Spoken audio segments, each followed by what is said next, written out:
Welcome to GeeK KetchUP. I am Kyle Eckert alongside Chris Heck. We're two lifelong friends with a passion for all things geek, whether it's gaming, movies, television, wrestling, comics, whatever. If it's nerdy, there's a good chance we're into it. You are listening to a precursor to Season 1, a table of contents, if you will. Today, we're talking a little bit about ourselves here on GeeK KetchUP, some of the topics you can expect us to cover, a few of our favorite hobbies and passions. But first up, we'll take a look at the origins of GeeK KetchUP.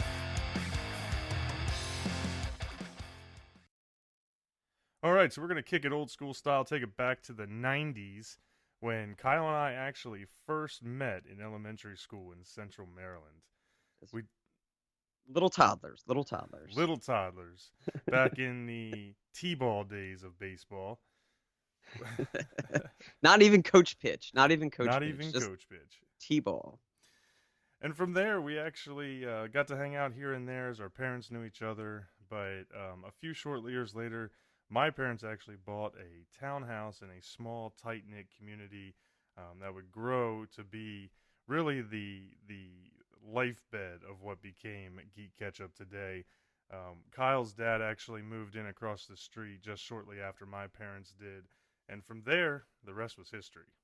Was an inseparable group of five we were, growing up in a small town, in a small neighborhood, getting into trouble, doing all sorts of crazy things, not just playing video games, but making sure we spent plenty of time outside because it was indeed the 90s, and you're allowed to do that in the 90s. Back when you could, yeah. Hey, go outside, come home when the streetlights come on. That was an actual thing for us growing up. But absolutely. Playing hide and seek, wiffle ball, doing all sorts of stuff. I remember explicitly playing hide and seek with not just kids from our neighborhood, but kids from the town. That's how small the town was that we were in. The whole town was on limits, and we had one home base right in the middle of the neighborhood, but people would go off and run to the elementary school, run to the general store, go out in the woods. These games would last for hours. They really would, yeah. The entire town is limits. That's where you have to go. It's where you got to go to find them. And sometimes you just give up on the game and go inside. They'll figure it out. There was a lot of times where we just gave up on the game and went inside, and we would throw in the Super Nintendo for a little Ken Griffey Jr. Baseball Presents. Ooh, love that Ken Griffey Jr.'s Presents. For those of you that don't know, Kyle and I have a very long-standing rivalry in Ken Griffey Jr. Presents. It goes way back, yeah, to when we were kids to all the way to when we were adults, and I did get no hit into 8 innings and almost ended the friendship. Almost ended the friendship. If there was one time where things were on the rocks, it was sitting in Kyle's living room playing a game for the first time in probably like 18 months. Yeah, it was a while. The games do get a little fewer and far between these days, but dead silence as we both are aware that it's been a no-hitter for 8 innings, but we can't say anything. 30 years of friendship just teetering on the edge because about to get no hit in a baseball game from 1993.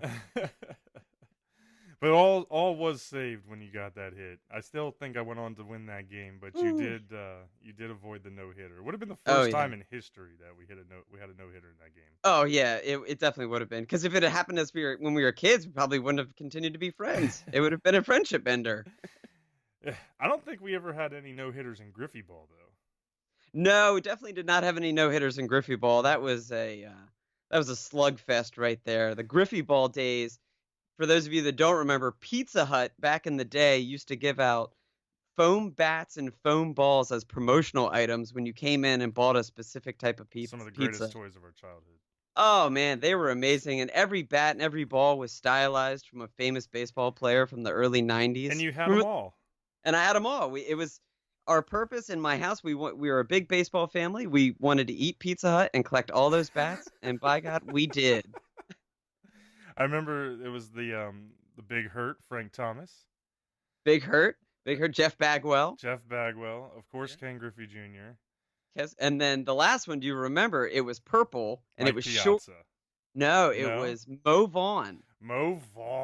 And it was shorter than the other ones. It was about 2 inches shorter than the other Griffey bats. So it made no sense. Trying to do the Barry Bonds thing with the 29-inch bat. Right? Yeah, just the short bat, awesome, but a lot of weight to it because you could pop the cork and throw some rocks down in it. Oh, so are you admitting to cheating this whole time? Oh, no, no, no, I never did that. I'm just saying you could do that if Sure. you wanted to. I never did that. I never Now we did know that. how he hit all those home runs as a little guy.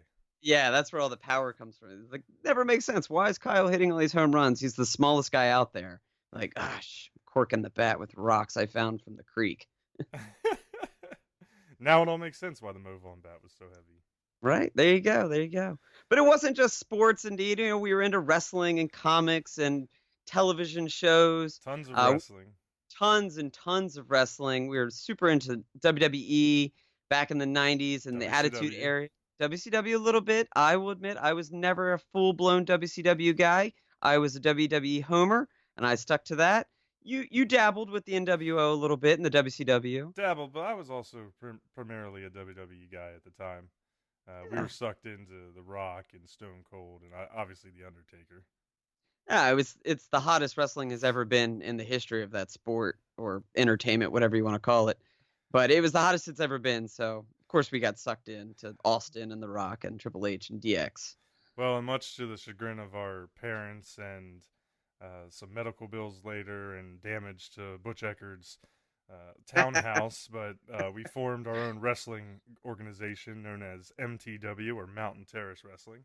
Mountain Terrace Wrestling. Oh yeah, there was of course once again the group was only five of us, so there was a lot of belts changing hands because there was only five of us, but that didn't stop us from having a world championship, an intercontinental, and tag belts. The So tag belts were typically probably the most notorious because new alliances would be made on the side. People didn't know who was changing hands. You got attacked at any point. it's true. It's true. You were being turned on or forming new alliances almost weekly with the different matches. It was worth it. I will say though, the one of the most intense moments, and granted, it came from a jobber who joined MTW for a short period of time. Kyle got power bombed into a bed frame and ripped his knee open, requiring how many stitches? 7 stitches. Seven stitches. Yeah, it was really only 7 stitches. And let me clarify a little bit. He went for a razor's edge Raise. Oh, and he that guy. dropped me on a door hinge. Oh, Yeah, even worse than the bed even frame. hit. I saw my kneecap that day. It wasn't great. Wasn't great. So from But there, as we got older, of course, it really evolved into Madden tournaments as Madden really took off. Halo, the original Halo on Xbox, the original Xbox One, was a big OG. thing at the time. But we also played a lot of RPGs. We did. I'd like to say our middle school years were defined by the RPG and the JRPG. We played a lot of Final Fantasy VII. That I think that introduced us all to RPGs. We had a buddy that was deep into that game and played Final Fantasy 3 and Final Fantasy 6 and things like that on the SNES. But at least for me, Final Fantasy 7 was my introduction to the RPG. And then after that, it just took off. I don't know if that was your first RPG. I think I was a little bit before, but it was really because of my grandfather and how many RPGs he was into. So there were, of course, all the Zeldas, Chrono Trigger, Earthbound. He had all the Final Fantasies on the original Nintendos. So he was always, if I was over there, those were actually the first games that I remember playing. And then, of course, as we got older, it was Final Fantasy 7 and 8, um, Legend of Dragoon, Metal Gear Legend of Solid 2, Dragoon. Oh, Metal Gear Solid 2. the Calling it, infamous, calling it. the infamous. Final Fantasy 9. I dabbled with a little bit of Saga Frontier, Secret of Mana. Even I backtracked and played Secret of Mana a little bit. Uh, but yeah, the middle school years were absolutely defined by the RPG for us. RPG and wrestling. If we That's were why I say that's gaming, yeah, if we were gaming on our own, I think we all had our RPGs that we were playing, our Saga games, that were taking up all your time. But if we were coming together, it was Madden, it was Halo, it was FIFA, and we really. Maybe it's the reason we're such good friends now, but the fact that our group of 5 people were friends, we're all still together today is pretty amazing given what we came through. But it really just continued to build. No, it really did. And it became an annual tradition even after we left high school. We went and continued to do Madden tournaments on Christmas Eve. We all went off to college and went in different directions, but we made sure when everyone was back home for Christmas, we would make sure to get a Madden tournament in, and it really kept us connected. So It, it's a nice part. That's one of the nice things about video games is they can keep you connected as friends oh over long yeah, yeah, distances. especially during those college years where everybody's going out. We're meeting new people. Everybody gets busy. If there was ever a time where we had been apart, it was probably during those few years. But just like you said, every time we come home, we'd be pulling together. We'd be right back, just like we were doing it in our parents' basements in high school, and it really kept things going. We've always been together, really, and Kyle and I, you'll hear from in the GeeK KetchUP podcast, but we're going to reference some of our close buddies that have stuck with us and are big gamers themselves, big comic readers themselves. We've never lost contact of that friendship. It's a brotherhood. We call ourselves the Order. The Order of the White The Lotus. Order of the White Lotus, and it's all focused really kind of at its core around the world of geekery. No, it really is. That's what's bonded us over the years when we were kids and then into adults. It's been that video games, comics, wrestling that's brought us back together. I think of us getting back into wrestling really as adults, and one of the things that brought our group back together was going to Monday Night Raw as a group for the first time. We were huge wrestling fans as kids, but our parents never took us to the Yep. shows. So we made a commitment as adults. We wanted to go to Monday Night Raw. It was a bucket list item. So we got together, all bought tickets. They happened to be nosebleed seats at the Verizon Center in In DC. DC. But there were moments that we shared that night that I'll never forget, between our one buddy buying a Mysterio mask And wearing with it on the metro back home. and wearing it on the metro back home. Oh my goodness, yeah. Batista's fireworks going off and scaring the bejesus out of us. The Undertaker's music hitting The and all Undertaker's lights going showing off. up. Yeah, Oh, the that I'll Undertaker never showing up. forget. Yeah, when Oh the yeah. lights go out, the goosebumps go up. You get chills all over. And as a huge Undertaker fan, that was and will forever be one of my favorite wrestling moments. And it came from that very first show that we went to.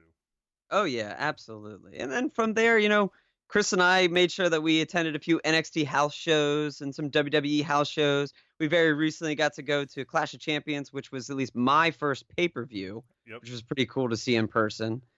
So that yeah, this entire world of geekery has kept us so close. And reading comics these days and chatting it up with friends and discussing theories about where it's going, and video games included in there, catching up on the headset at night and grouping up and playing a little Red Dead or Destiny. It's Uh, amazing how much online video games helps, especially as an adult. It's hard to find time away from your job, away from your relationships, away from the kids you may have. But when you can pull together and get on that headset, and whether you're 5 miles away or 5,000 miles away, it's like going right back to that basement, like I keep talking about. But when we're talking shit to each other and we're working through a game, whether it's competitive, we still play uh, some sports games online here and there. But most recently it's been more, like you said, Red Dead with our White Lotus gang. White Lotus gang, throw it up. But it really does help, and being able to engage in the world of games and comics. We all related so much to so many of the characters. I can remember back through our history, and it's like uh, at all different points we had different characters that we were emulating, and when we would wrestle, we all had our own personas, and I think a lot of that came from the inspiration that we got from these intellectual properties. Oh, absolutely. I mean, I cannot tell you how many times in my life I've done the Shawn Michaels like flex The on sexy boys somebody. pose. The sexy boy pose, the just strut it out, or even the Bret the Hitman Hart with the arms out like, hey, it's those personalities took such a stronghold on us. So it really has affected us in the long haul, like throughout our lives. And I'm happy for that time. It's helped shape me who I am, and wouldn't change a thing about it. Especially that it's kept us together. That's been the best part. Absolutely, a common bond, and today things are so much more accepted. Growing up in the '90s, a lot of this was obviously out there, but video games were in their infancy. A lot of people had some negative thoughts about them. They weren't sure if it was really going to take off the way it did. So being a geek in the '90s was definitely a little different than being a geek in 2019. Oh, absolutely. We think of back then when you were a gamer, people are like, oh, you're going to your parents' basement, you're turning all the lights off, and you're playing for 6 hours straight. Well, now it's like, okay, well, I might be going to a dark room and putting on a headset, but I'm actually socializing with a lot of people online, whether it be my friends or new people. I know from your experience playing Destiny, you've met a lot of people from around the world and made a lot of friendships and connected with tons of people through Absolutely. video games and through that platform. It's been pretty amazing. Absolutely. And we don't just focus on the newer stuff. We are huge geeks that are also collectors. So I know you've got a very large comic book collection, as well as retro games and Funko Pops. Why don't you give a little highlight about what your collection is? Oh yeah, it is massive. It is massive. I've been reading comics for about 10 years now, approaching 10 years. Started with the Avengers vs. X-Men event back in 2011, That was a so great one. maybe 8 years. Oh, it was absolutely incredible. So I've been reading comics and just took a head first into that world. I had two local comic book shops and just walked in and started asking questions, and I'll say one turned me off when the other one just basically the owner shut the store down for me and showed me around. So I dove headfirst into the comic world and started going to Baltimore Comic Con. I still live up here in Maryland, so I go to Baltimore Comic Con. Bought my first Funko Pop. That ended up being a bit of a slippery slope because after I owned one, then I owned five, then I owned 10, and now I own 300. That's how it So, goes. and that's how it goes. And then all those retro games that we played as a kid, NES, SNES, Sega Saturn, PlayStations 1 through 4, all of it, never sold those games, held on to those games because it felt like back in the day, you're going to sell a couple games to GameStop or buy one or a used place. You're never going to get what you paid for it. You're never going to get that value. So why sell it? Just hold on to it. And I'm so happy I did that because now I'm sitting on a massive retro gaming collection. I think it almost compares to your retro gaming collection, Chris. Yeah, but you had so much more willpower as a kid than I did, and I've always respected that. See, Kyle's collection is truly the one that he built on his own from the get go. I have a little over 160 retro NES, SNES, and 60 and N64 games. But proudly and admittedly, they were inherited from my grandfather. You'll probably hear me talk about him a lot as we go through uh, the topics here at GeeK KetchUp. But he was an avid collector, kept everything in mint condition. I'm talking in box, no damage, all the booklets, all the plastic. And I'm sure that we will pull those out and share them with our listeners as time goes by. But it is one of the most treasured collections of anything that I have in my life, and I proudly display them all in a case, just to. It's kind of a shrine to his honor, but it's just how much that we love these things that we're talking about. We absolutely love video games. We absolutely love comics, and we are here to hopefully start sharing that love with everybody that takes the time to listen to GeeK KetchUp. There really is. Like the world of geekery piques the interest of so many people around the world, including ourselves. And honestly, there's never been a better time to be into nerd culture. There's so If you much.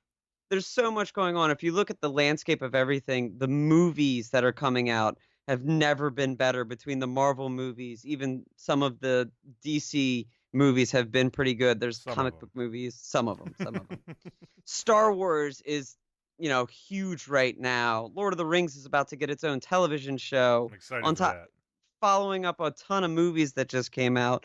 I think wrestling is about to make a huge comeback. It's hotter than it ever has been with the birth of AEW and how much WWE's been doing with NXT, the Friday Night SmackDown split, and then even the XFL coming. We'll see how that jumps in. See how that works out. But yeah, but the Wednesday night war is strong. Wrestling's the hottest it's been since the 90s. And even to go further, board games and tabletop games are making a massive comeback. Once again, it's that culture of when we were younger, if you played D&D or if you played a board game, Warhammer 4000, games like that, you were kind of looked at differently, like, oh, look at that nerd, look at that geek. But you know what? Those things are mainstream now and have never been more popular.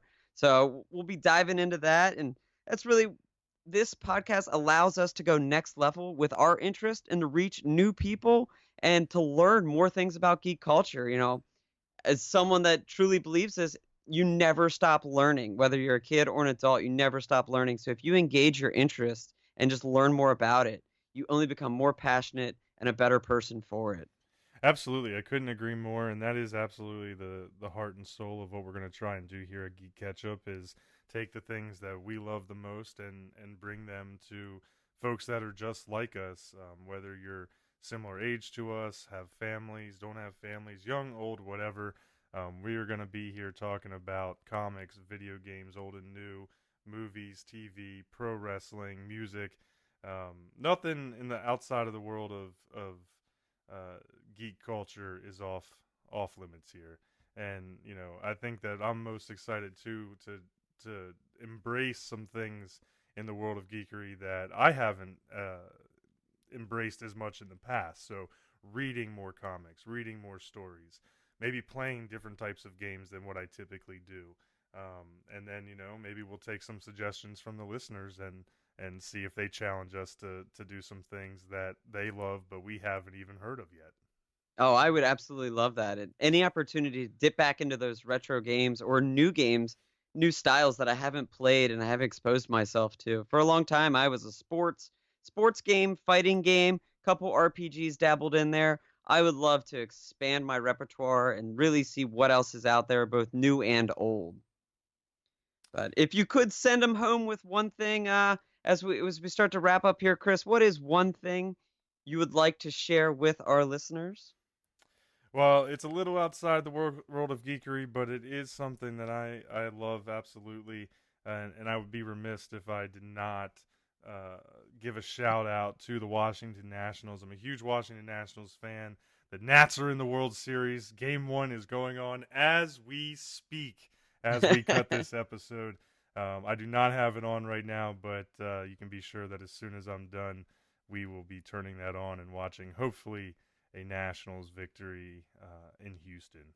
But what about yourself? That's my one thing. What is one thing that you would like to share with our listeners before we wrap up and get ready to start Chapter 1 of Season 1? One thing I'm not going to shy away from, you'll probably hear me talk about it a lot. Robin is my favorite superhero. And that's that.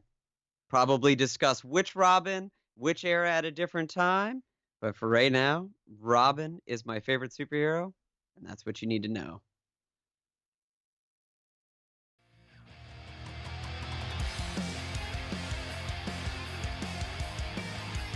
Thank you for listening to GeeK KetchUp. If you enjoyed today's chapter, please remember to subscribe to GeeK KetchUp on Apple Podcasts, Stitcher, Spotify, or wherever you listen to your podcast. Check out GeeK KetchUp on Facebook and YouTube, and follow us on Twitter and Instagram at GeeK KetchUp Pod for updates on new episodes every 2 weeks. Stay saucy, you nerds.